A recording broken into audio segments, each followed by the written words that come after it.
Hi Saints, I hope you're having a beautiful day. I pray God's covering and blessings over you and your beautiful loved ones, and you're going out and you're coming in. Firstly, I want to welcome all our new subscribers. We love you, we welcome you. I am so happy to have you here. So this video that I'm about to share with you guys, I just want it to be clear that on this channel, not only will I do exposure videos, but also inspirational videos, educational videos. I want to feed my subscribers in the way which I wanted to be fed, especially in the beginning of my journey, because not every day you want oranges or bananas. You want oranges, bananas, dates, cabbage, etc., etc. You get the point, right?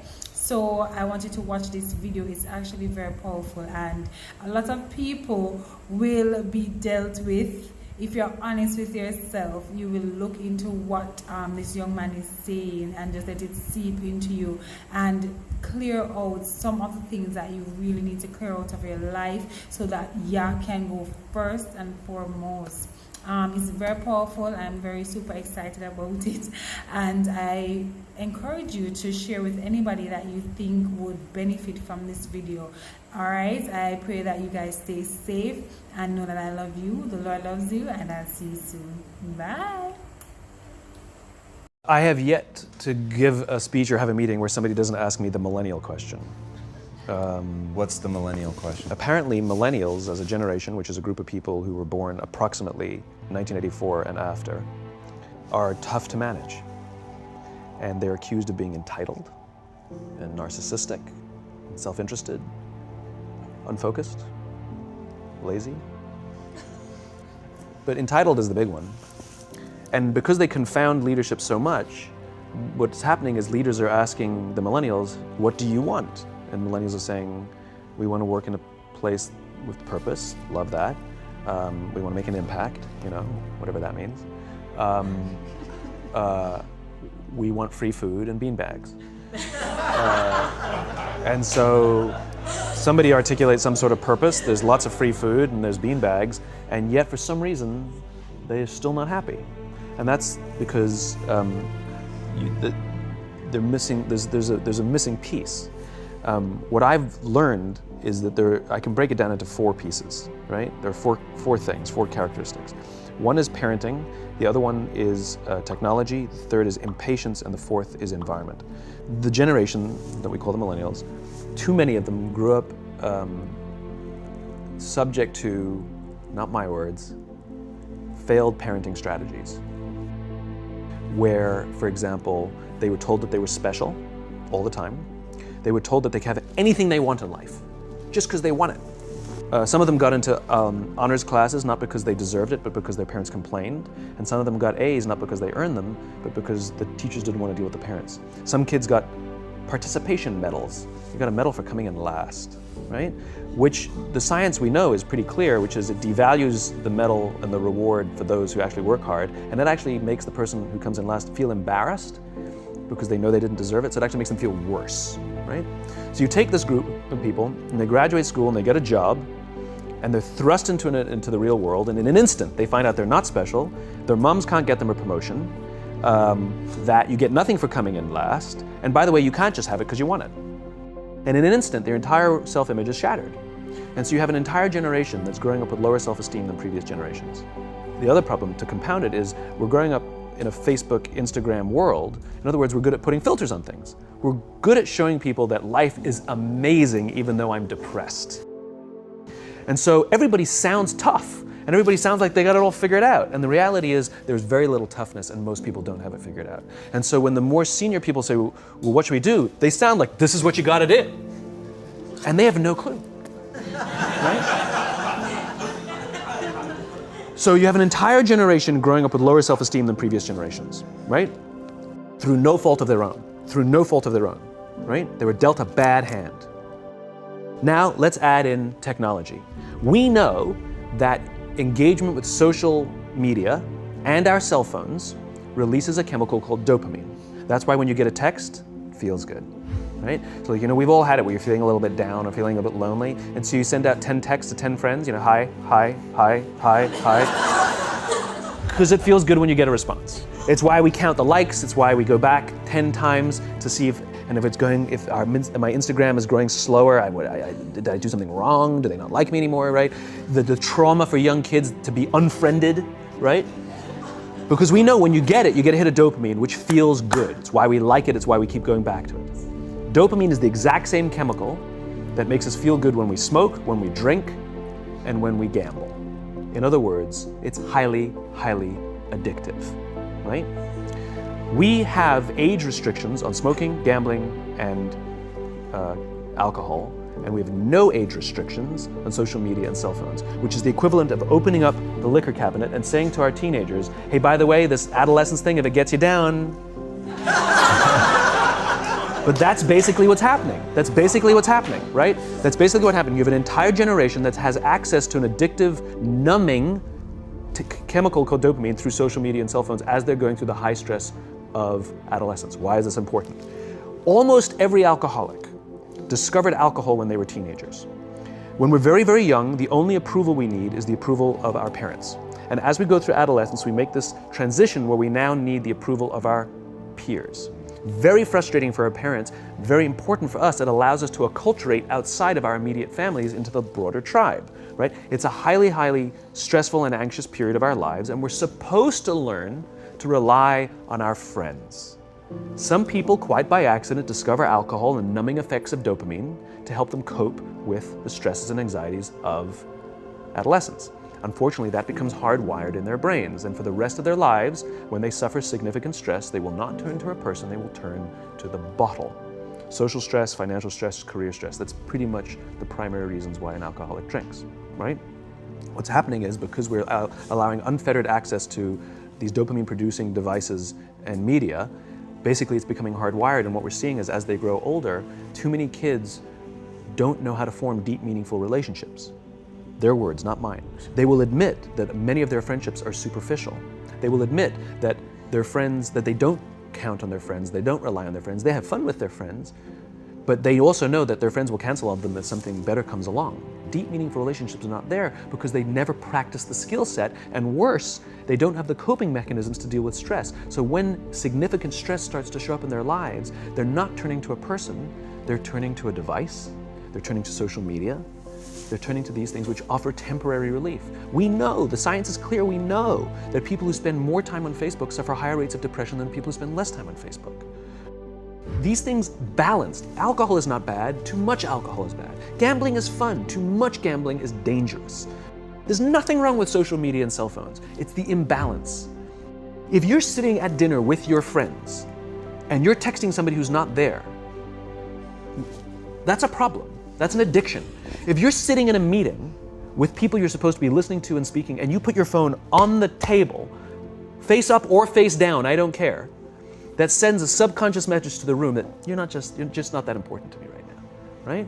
That's what happens. And the fact that you cannot put it away is because you are addicted, right? If you wake up and you check your phone before you say good morning to your girlfriend, boyfriend, or spouse, you have an addiction. And like all addiction, in time, it'll destroy relationships, it'll cost time, and it'll cost money, and it'll make your life worse. So you have a generation growing up with lower self-esteem that doesn't have the coping mechanisms to deal with stress. Now you add in the sense of impatience. They've grown up in a world of instant gratification. You want to buy something, you go on Amazon, it arrives the next day. You want to watch a movie? Log on and watch a movie. You don't check movie times. You want to watch a TV show? Binge. You don't even have to wait week to week to week, right? I know people who skip seasons just so they can binge at the end of the season, right? Instant gratification. You want to go on a date? You don't even have to learn how to be like, hey. You don't even have to learn and practice that skill. You don't have to be the uncomfortable one who says yes when you mean no and says no when you mean no, but yes when you don't have to swipe right. Bang, I'm a stud. Right? You don't have to learn the social coping mechanisms. Everything you want, you can have instantaneously. Everything you want, instant gratification. Except job satisfaction and strength of relationships, there ain't no app for that. They are slow, meandering, uncomfortable, messy processes. And so I keep meeting these wonderful, fantastic, idealistic, hardworking, smart kids. They've just graduated school. They're in their entry-level job. I sit down with them and I go, how's it going? They go, I think I'm gonna quit. I'm like, why? They're like, I'm not making an impact. I'm like, you've been here 8 months. You know? It's as if they're standing at the foot of a mountain and they have this abstract concept called impact that they want to have in the world, which is the summit. What they don't see is the mountain. I don't care if you go up the mountain quickly or slowly, but there's still a mountain. And so what this young generation needs to learn is patience. That some things that really, really matter, like love, or job fulfillment, joy, love of life, self-confidence, a skill set, any of these things, all of these things take time. Sometimes you can expedite pieces of it, but the overall journey is arduous and long and difficult. And if you don't ask for help and learn that skill set, you will fall off the mountain, or you will, the worst case scenario, and we're already seeing it, the worst case scenario is we're seeing an increase in suicide rates, we're seeing an increase in this generation, we're seeing an increase in accidental deaths due to drug overdoses, we're seeing more and more kids drop out of school or take leaves of absence due to depression. Unheard of. These are all, this is really bad. The best case scenario, those are all bad cases, right? The best case scenario is you'll have an entire population growing up and going through life and just never really finding joy. They'll never really find deep fulfillment in work or in life. They'll just waft through life and it'll be just, it's fine. How's your job? It's fine, the same as yesterday. How's your relationship? It's fine. Like that's the best case scenario, which leads me to the fourth point, which is environment, which is we're taking this amazing group of young, fantastic kids who were just dealt a bad hand. It's no fault of their own. And we put them in corporate environments that care more about the numbers than they do about the kids. They care more about the short-term gains than the long-term life of this young human being. We care more about the year than the lifetime, right? And so we are putting them in corporate environments that aren't helping them build their confidence, that aren't helping them learn the skills of cooperation, that aren't helping them overcome the challenges of a digital world and finding more balance, that isn't helping them overcome the need to have instant gratification and teach them the joys and impact and the fulfillment you get from working hard on something for a long time that cannot be done in a month or even in a year. And so we're thrusting to them in corporate environments, and the worst part about it is they think it's them. They blame themselves. They think it's them who can't deal. And so it makes it all worse. It's not. I'm here to tell them it's not them. It's the corporations, it's the corporate environments, it's the total lack of good leadership in our world today that is making them feel the way they do. They were dealt a bad hand, and I hate to say it, but it's the company's responsibility. Sucks to be you, like we have no choice, right? This is what we got, and I wish that society and their parents did a better job. They didn't. So we're getting them in our companies, and we now have to pick up the slack. We have to work extra hard to figure out the ways that we build their confidence. We have to work extra hard to find ways to teach them the social skills that they're missing out on. There should be no cell phones in conference rooms. None. Zero. And I don't mean the kind of like sitting outside waiting to text. I mean like when you're sitting and waiting for a meeting to start, this is what we all do. We all sit here and wait for the meeting to start. Meeting starting? Okay. And we start the meeting. No, that's not how relationships are formed. Remember we talked about it's the little things? Relationships are formed this way. We're waiting for a meeting to start and we go, how's your dad? I heard he was in the hospital. Oh, he's really good. Thanks for asking. He's actually at home now. Oh, I'm really glad. It was really amazing. I know, it was really scary for him. That's how you form relationships. Hey, did you ever get that report done? Oh my God, no, I didn't. I'll help you out. Can I help you out with that? Really? That's how trust forms. Trust doesn't form at an event in a day. Even bad times don't form trust immediately. It's the slow, steady consistency. And we have to create mechanisms where we allow for those little innocuous interactions to happen. But when we allow cell phones in conference rooms, we just, okay, have the meeting. And then my favorite is like when there's a cell phone there and you go like this, you go. It rings and you go. I'm not gonna answer that. Mr. Magnanimous, you know? When you're out for dinner with your friends, like I do this with my friends. When we're going out for dinner and we're leaving together, we'll leave our cell phones at home.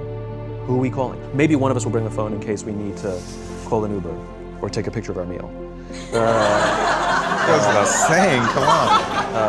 I mean, I'm an idealist, but I'm not insane. You know? At a heathen. I mean, it looked really good. We'll take one phone. And so it's like an alcoholic. The reason you take the alcohol out of the house is because we cannot trust our willpower. We're just not strong enough. But when you remove the temptation, it actually makes it a lot easier. And so when you just say, don't check your phone, people literally will go like this. And somebody will go to the bathroom, and what's the first thing we do? Because I wouldn't want to look around the restaurant for a minute and a half. But if you don't have the phone, you just kind of enjoy the world. And that's where ideas happen. The constant engagement is not where you have innovation and ideas. Ideas happen when our minds wander and we go, and you see something, I think I could do that. That's called innovation, right? But we're taking away all those little moments, right? You should not, and none of us should charge our phones by our beds. We should be charging our phones in the living rooms, right? Remove the temptation. You wake up in the middle of the night because you can't sleep, you won't check your phone, which makes it worse.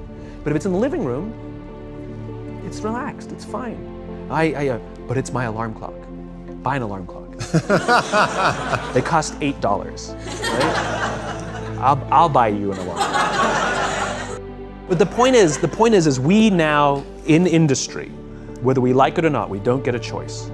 We now have a responsibility to make up the shortfall and to help this amazing, idealistic, fantastic generation build their confidence, learn patience, learn the social skills, find a better balance between life and technology, because quite frankly, it's the right thing to do.